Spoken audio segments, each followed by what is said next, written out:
La bataille des Ardennes, ou l'offensive des Ardennes, lancée le 16 décembre 1944, était l'une des dernières grandes offensives allemandes de la Seconde Guerre mondiale. Bien que les Allemands aient pris un bon départ, la bataille qui en a résulté a porté de sévères coups aux forces blindées du pays et a vu la perte de entre 63 000 et plus de 100 000 soldats. Elle est si considérée comme la plus grande et la plus sanglante bataille unique menée par les États-Unis pendant la Seconde Guerre mondiale et la troisième campagne la plus meurtrière de l'histoire des États-Unis. Nous examinons aujourd'hui la bataille des Ardennes. Bienvenue aux guerres du monde. Fin 1944, les Alliés étaient confiants qu'après un conflit épuisant de 5 ans, la fin de la Seconde Guerre mondiale approchait. Au cours des 4 derniers mois, ils avaient gagné du terrain et remporté des victoires écrasantes, et à la mi-décembre, même le général américain Dwight D. Eisenhower s'était permis un peu de détente et d'optimisme. Pendant ce temps, en Allemagne, Hitler planifiait son retour. Le 16 décembre, les responsables militaires alliés ont commencé à recevoir des rapports indiquant qu'il y avait une activité ennemie dans une étendue de 75 miles de collines et de vallées densément boisées des Ardennes, une région de Belgique et du Luxembourg. Selon History.com, les propres lieutenants de confiance d'Hitler n'aimaient pas du tout le plan pour l'offensive des Ardennes, estimant que le calendrier nécessaire pour le réaliser était trop serré et très ambitieux, car il voulait que ces hommes percent les forces alliées, traversent la Meuse, reprennent Bruxelles et s'emparent du port d'Anvers, tout cela en seulement quelques jours. Bien que beaucoup avertissent Hitler du calendrier déraisonnable qu'il imposerait à ses soldats, il les a tous ignorés. Le maréchal de terrain allemand Walter Mürl a plus tard dit à ses subordonnés que le plan, je cite, « n'a pas une foutue jambe sur laquelle se tenir et n'a pas plus de 10% de chance que de réussir ». Fin de citation. Gerd von Rundstedt, un autre maréchal de terrain, se rappelle avoir été stupéfait, affirmant « Il était clair que les forces disponibles étaient bien trop réduites ». En fait, aucun soldat ne croyait vraiment que l'objectif d'atteindre Anvers était vraiment réalisable, mais je savais maintenant qu'il était inutile de protester auprès de Hitler sur la possibilité de quoi que ce soit. Les hommes de Hitler n'ont pas réussi à le convaincre d'envoyer moins de troupes allemandes. Des centaines de soldats ont donc été déployés à l'est des Ardennes, hors de portée de la surveillance aérienne alliée. Les généraux Sepp Dietrich et Hasso von Manteuffel étaient en charge de 28 divisions, dont 10 étaient blindées et impliquaient plus de 1200 chars, malgré une pénurie distincte de carburant disponible. Les dirigeants allemands espéraient pouvoir se procurer du carburant auprès des Américains si l'offensive était couronnée de succès, mais ils ignoraient que les pénuries chroniques allaient bientôt leur poser problème. En raison des conditions routières déplorables et des plans mal conçus, une grande partie des 5 millions de gallons de carburant réservés n'a pas atteint ceux qui en avaient le besoin. Et à un moment donné, plusieurs divisions de l'armée allemande ont dû recourir à l'utilisation de chevaux pour se déplacer. Les forces alliées ont finalement commencé à détruire ou à évacuer leurs propres réserves de carburant pour éviter qu'elles ne tombent entre les mains des Allemands, et à Noël, les chars allemands n'avaient presque plus de carburant pour fonctionner. L'attaque allemande du 16 décembre a été si rapide et soudaine qu'elle a pris les forces alliées au dépourvu, permettant aux hommes de Hitler de percer facilement le front. Non seulement ils ont été pris par surprise, mais ils étaient également en sous-nombre, les forces américaines dans les Ardennes étant très limitées, surtout comparées aux 200 000 soldats allemands déployés. L'historien Martin King a noté, je cite, « En décembre 1944, il n'y avait que 4 divisions américaines dans les Ardennes couvrant un front de 89 miles. 2 des divisions n'avaient jamais tiré un coup de feu en colère et 2 se remettaient de l'épuisante bataille de la forêt de Hüttgen. » La bataille des Ardennes a commencé à 5h30 du matin avec le premier coup dur et rapide, frappant les 2e, 99e, 106e et 28e divisions américaines. Des vétérans se rappellent avoir aperçu d'étranges lueurs colorées percer le brouillard, pendant que les rugissements effrayants des roquettes Nebelwerfer et d'autres explosions assourdissantes résonnaient. En 24 heures, les chars allemands avaient percé les forces alliées et s'étaient dirigés vers l'ouest jusqu'à la rivière Meuse qui traverse la Belgique. Ce mouvement a conduit à la destruction de la ligne des forces alliées, donnant à la bataille son nom étrange. Juste un jour après le début de l'assaut, les soldats allemands ont capturé 125 hommes et en ont tué 86 dans ce qui est connu sous le nom de massacre de Malmedy. Un massacre tout aussi insensible, mais beaucoup plus petit, a eu lieu à Wéret, en Belgique, le même jour lorsque 11 soldats américains noirs ont été capturés après s'être rendus et ont ensuite été torturés. Ils ont finalement été abattus par des hommes de la première division Panzer SS, dirigés par le major Gustav Nittel, et leurs corps gelés ont été retrouvés 6 semaines plus tard. Lors de l'examen des corps, il a été constaté que chaque homme avait été brutalement agressé au visage, leurs jambes brisées par des crosses de fusil et certains de leurs doigts avaient été coupés. Certains avaient été poignardés à la baïonnette et au moins un avait été abattu en soignant un camarade blessé. Nittel était l'un des hommes jugés responsables du massacre de Malmedy. Il a été condamné à perpétuité pour avoir ordonné l'exécution illégale de prisonniers de guerre américains durant la bataille des Ardennes. Cependant, sa peine a été réduite à 15 ans puis à 12 ans. Libéré de prison en 1953, il est décédé en 1976.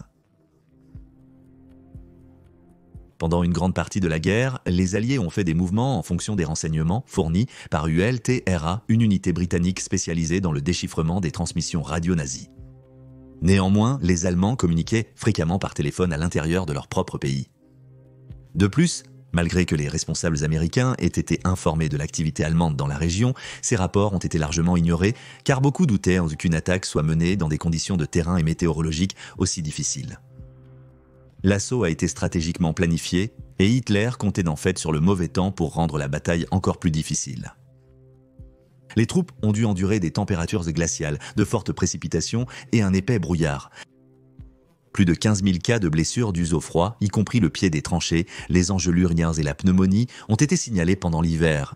Avec le vétéran Warren Spahn, se souvenant, je cite, « Je venais de Buffalo, je pensais connaître le froid, mais je n'ai vraiment connu le froid que lors de la bataille des Ardennes. »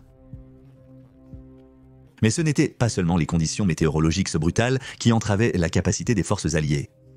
Les Allemands ont également changé les panneaux de signalisation pour semer la confusion, couper leurs lignes téléphoniques et même envoyer des imposteurs, avec un vétéran, Vernon Brantley, se souvenant, je cite, « Nous avons appris que les Allemands avaient largué beaucoup de parachutistes derrière nos lignes et qu'ils étaient habillés comme des soldats américains et qu'ils parlaient anglais. »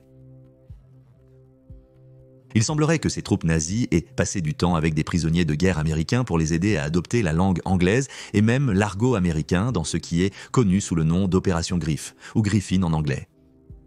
Après avoir appris l'infiltration, les soldats américains ont commencé à tester les nazis suspects en leur posant des questions sur des anecdotes américaines. Les soldats arrêtés par les forces alliées ont été jugés coupables par un tribunal militaire et condamnés à mort par peloton d'exécution. Peut-être l'une des unités les plus éprouvées tout au long de cette bataille était la division des Lions d'Or 106e, tentant de sécuriser une zone difficile nommée Schneeeifel. Le commandant du groupe a tenté de contacter les officiers supérieurs pour demander que ces hommes ne soient se retirer car il estimait qu'ils étaient trop exposés. Mais le mauvais temps avait fait que la connexion était mauvaise et le commandant a mal interprété ou mal entendu ce qu'on lui disait. Il a donc cru que lui et ses troupes devront rester en position. Peu après, plus de 6000 soldats américains, sans soutien, à court de munitions et sous un feu nourri, se sont rendus lors d'une des plus grandes redditions en masse de l'armée américaine pendant la Seconde Guerre mondiale. 4 jours après le début de l'offensive, les soldats américains ont réussi à se regrouper pour stopper l'avancée allemande sur les pôles Nord, tandis qu'ailleurs dans les Ardennes, des divisions séparées, dont la 7e division blindée, ont bloqué le passage des troupes allemandes. L'un des plus grands événements de la bataille des Ardennes a été le siège de Bastogne. Le 19 décembre, les commandants alliés de haut rang se sont réunis pour discuter du fait que la ville belge de Bastogne était menacée par les Allemands. Bastogne était un lieu clé pendant la bataille des Ardennes, car c'était une ville carrefour où convergent les 7 principales routes de la région des Ardennes. Si les Allemands s'emparèrent de cette ville, ils pourraient s'étendre vers le nord, mais si les Alliés la tenaient, ils pourraient reconquérir les zones récemment envahies par les Allemands. Cependant, le 21 décembre, les forces allemandes avaient encerclé la ville, qui était défendue par plusieurs unités, dont le bataillon d'artillerie 969 et la 101e division aéroportée. D'après tous les récits, ce fut un combat difficile. L'aide médicale et le personnel avaient été capturés. La nourriture et les munitions d'artillerie se faisaient rares de jour en jour.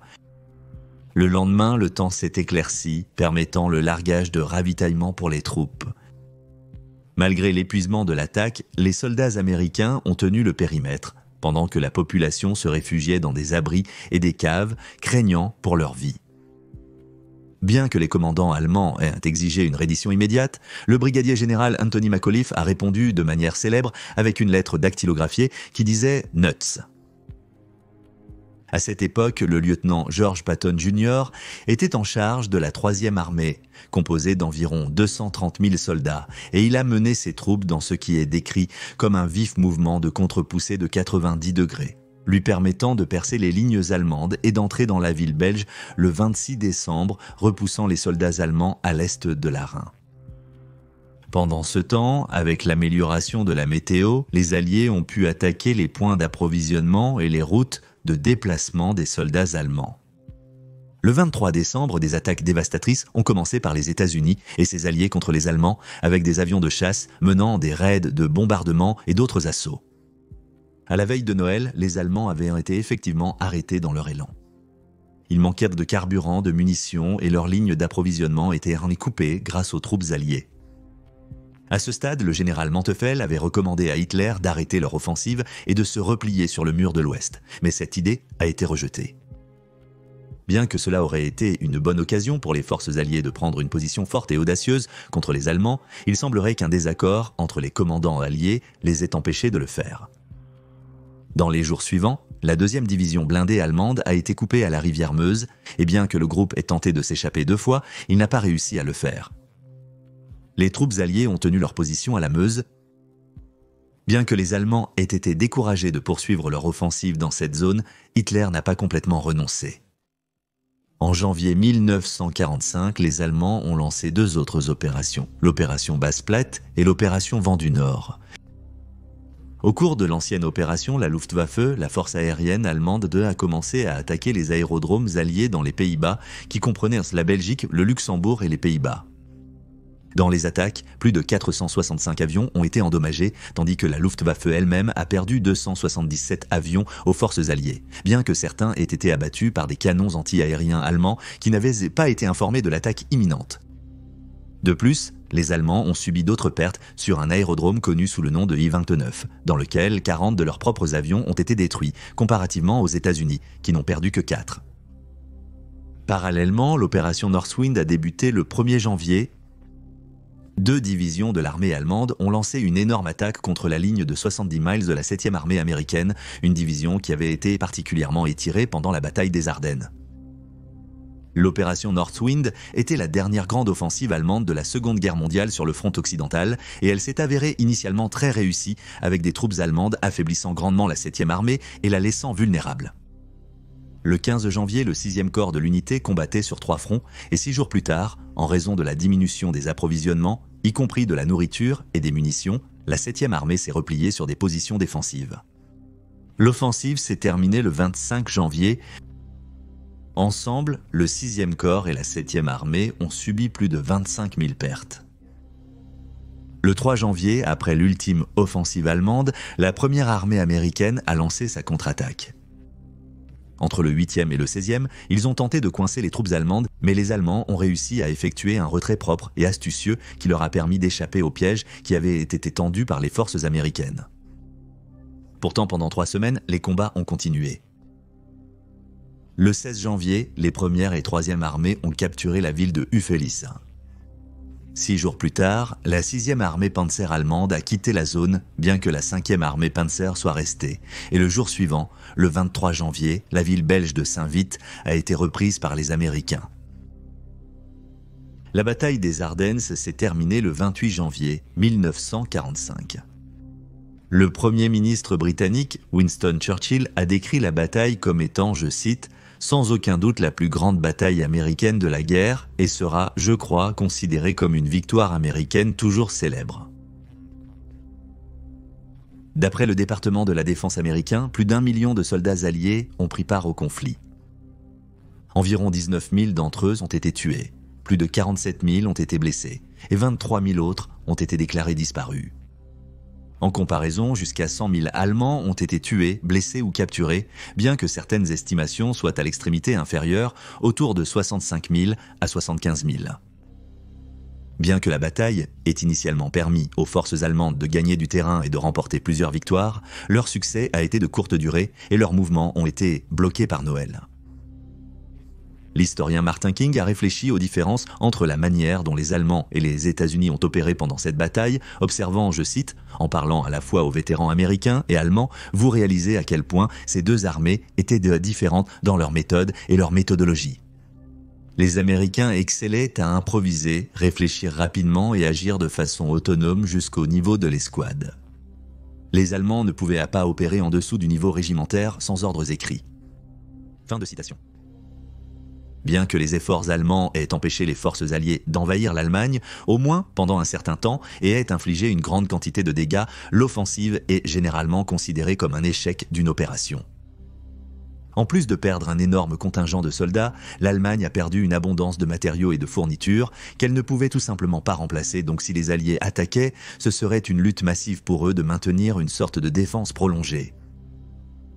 L'officier de l'armée américaine John Eisenhower a écrit en 1969, citation, « La campagne des Ardennes de 1944-45 n'était qu'une parmi une série d'engagements difficiles dans la bataille pour l'Europe. » Néanmoins, on peut dire que la campagne des Ardennes les a toutes résumées, car c'est ici que les soldats de combat américains et allemands se sont rencontrés dans une lutte décisive qui a brisé le dos de la machine de guerre nazie. Fin de citation. Pendant ce temps, le journaliste Dave Roos l'a résumé succinctement en résumant la bataille des Ardennes comme le dernier pari malheureux de Hitler.